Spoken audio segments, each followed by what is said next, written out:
Live from ABC7, this is Eyewitness News on LA 56.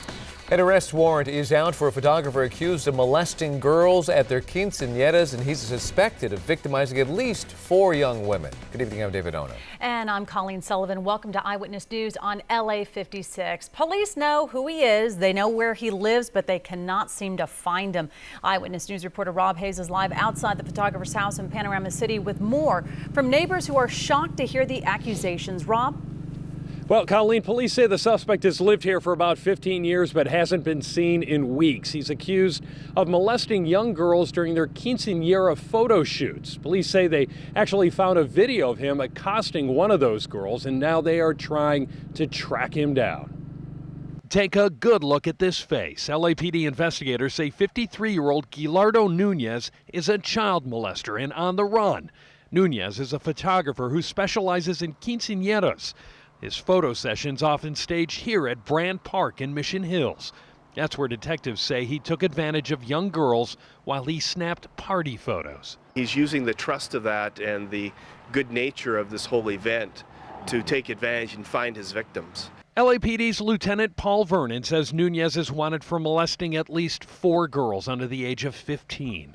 The crimes allegedly happened over the past 5 years, but just came to light last month when a mother came forward saying her daughter was touched inappropriately by Nunez during a photo shoot. Since he's been doing this for the last 5 years out here in the valley, we suspect there's probably many more. It's like, really? You can't believe it. Neighbors tonight caught off guard by the allegations, shocked that a man who lived just a few houses away could be accused of sexually abusing young children. In general, yeah, we feel safe here, but hearing that kind of makes you wonder. Police tell us they searched Nunez's Panorama City home 2 weeks ago and found a hidden closet. Inside, a secret stash of photos and videos that they say show Nunez groping his victims while posing in this bright yellow Humvee. We're able to get a hold of video that confirmed that actual event, and it's video taken by the suspect himself for his own use. Now, police say Nunez's wife was present during some of these photo shoots, but claims that she didn't know anything about any molestations. We were unable to reach her for comment.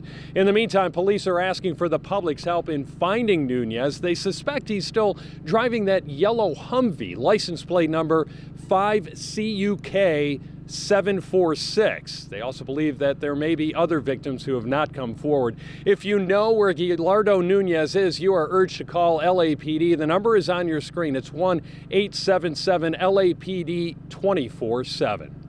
Reporting live in Panorama City, Rob Hayes, ABC7 Eyewitness News. All right, Rob, thank you. The family of an Italian newlywed killed by a car in the Venice Boardwalk has now filed a claim against the city of Los Angeles. They spoke out today from Italy via Skype, saying the city did not do enough to keep pedestrians safe. The claim is a first step in filing a lawsuit. 32-year-old Alice Gruppioni and her husband were on the boardwalk in August when a driver hit and killed her and injured more than a dozen others. We want justice from any account. So the district attorney is making a very good job in ensuring that justice will be made. The criminal case is now moving forward against the driver, 38-year-old Nathan Campbell. Since the crash, barriers have gone up at a number of streets along the boardwalk. The city attorney is not commenting on the pending litigation. Family and friends gathered today to remember Kim Pham, the woman who died after a beating outside a Santa Ana nightclub. They held a visitation and public viewing at the Brothers of St. Patrick in Midway City. Her funeral is planned for tomorrow in Westminster. Police arrested 2 women in connection with the 23-year-old's death. They're looking for a third woman described as a person of interest. Police released this photo, but not her name. If you recognize her, call Orange County Crime Stoppers at 1-855-TIP-OCCS. That's 855-847-6227. Well, the search is over for 2 girls who disappeared after a sleepover in Riverside. They have been found. Police say they located the 14-year-old Diana Tordot and 12-year-old Raylan Bolt in San Bernardino this evening. Riverside detectives expect to interview them and are not releasing any details. The 2 hadn't been seen since Saturday night. Family members believe they might have run away. Well, it was a very welcome sight. The tiny bit of rain that fell this week didn't even put a dent in California's drought. As Eyewitness News reporter Carlos Granda tells us, we're just beginning to feel the impact of this severe dry spell. This is one of the driest seasons ever in California, and it could affect our water supply. It's been very dry here in LA, but we get our water from the snowpack in the mountains, so that's what we're watching very carefully. Halfway through the season, almost no snow. This gives you an idea how bad it is. At the end of January in the Eastern Sierra, the wettest season was back in 1982, 50 inches of rain. Last year at this time, it was about 32 inches of rain. This year, so far, we've had 3.6 inches of rain. As we look forward, if this drought continues, which I am forecasting it will continue, not only this year, but perhaps for the next couple of years, then we're really going to have to make some hard decisions. Who gets the water and how much water? The city of Los Angeles has had a water conservation ordinance in place for 3 years. Officials say about 40% of all drinking water is used for landscape irrigation, which is why there's a sprinkler use restriction in place. People I spoke with worry it could get worse. People here can appreciate the fact that we may have to have water restrictions and what have you. That's a big part of it as well. But I'm just praying for rain. And the longer this goes on, we're going to feel it in our wallets. Experts say this is hurting our farmers. Our fields are bone dry. California produces the bulk of vegetables, fruits, and even cattle for the United States. And we're all going to feel it at the grocery store because the limiting factor in agriculture and cattle ranching is water. Officials say several years ago during another dry season, the rain suddenly came in March, several weeks in a row, and they're hoping that that might happen again this year. Reporting from Griffith Park, I'm Carlos Granda, ABC 7 Eyewitness News.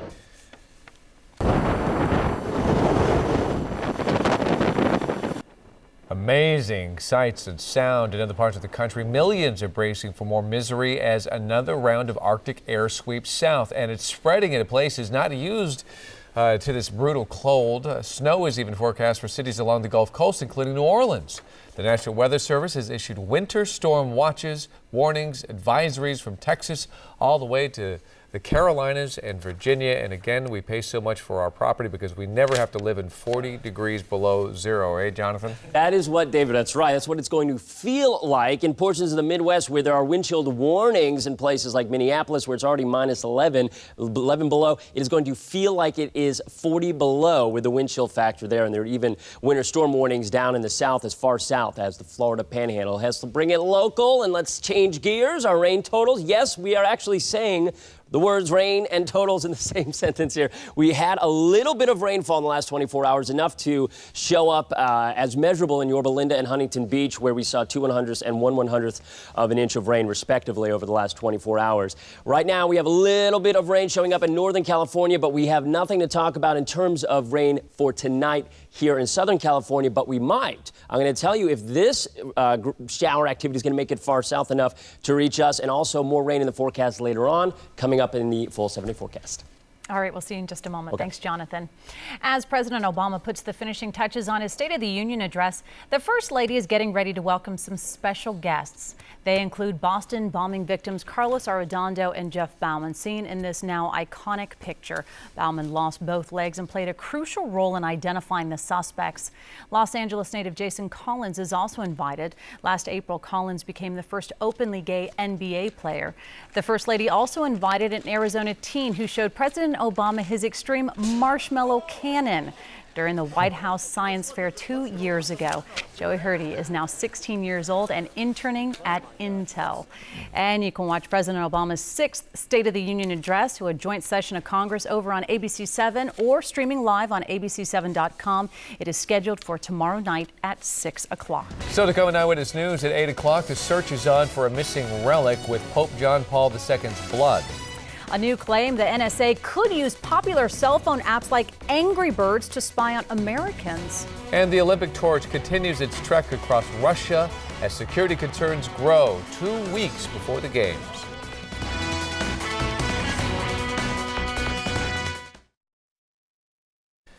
The Winter Olympics are less than 2 weeks away, but as the torch travels across Russia, concern continues over security at the Games. The torch passed through the capital of Dagestan today, one of the areas known as a hotbed for violence and terror.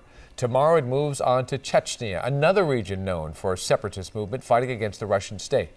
Russian officials insist their country is safe, but U.S. leaders aren't convinced, especially since a woman known as a Black Widow suicide bomber still has not been found. And is the government spying on you through the Angry Birds app on your phone? According to the documents leaked by former NSA contractor Edward Snowden and published today in the New York Times, it is possible. The document suggests smartphone apps such as Angry Birds or Google Maps can be used to gather all sorts of personal data. Meanwhile, the Justice Department has just reached a compromise with several major internet companies, including Google and Facebook, allowing them to disclose publicly how often they are ordered to turn over customer information in national security investigations.